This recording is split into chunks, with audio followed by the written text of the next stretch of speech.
欢迎收看今天的北美地方新闻，我是林家远。来看到南加州近期呢，气温很干燥，风力强大的现象，一个星期内呢就连续发生了好几起的森林大火，造成人员伤亡和庞大的财产损失。气象局日前发布了红旗警戒，呼吁呢民众在这个周末要慎防以下几个地区。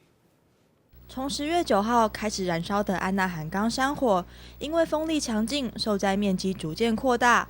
好在到了11号和12号，风力减弱，山火受控面积增加。不过，根据国家气象局近期发布的红旗警告，从12号晚上开始出现强风、空气湿度低以及草木干燥的现象，这些都为灭火抢救增加更多难度。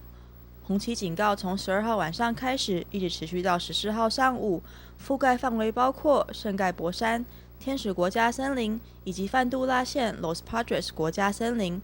在5号公路一带，风力会更强劲。红旗警告显示 ，Santa Clarita、San Fernando Valley 以及 Santa Monica 地区会受到波及，不过这些地方山火发生的几率比较低。南加州气温从13号开始升高，预计会一直持续升高到16号。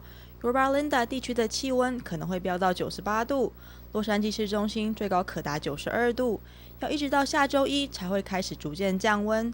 出门在外的观众朋友们，除了要多多留意气温变化，也请尽量避开强风的地区。中天频道整理报道。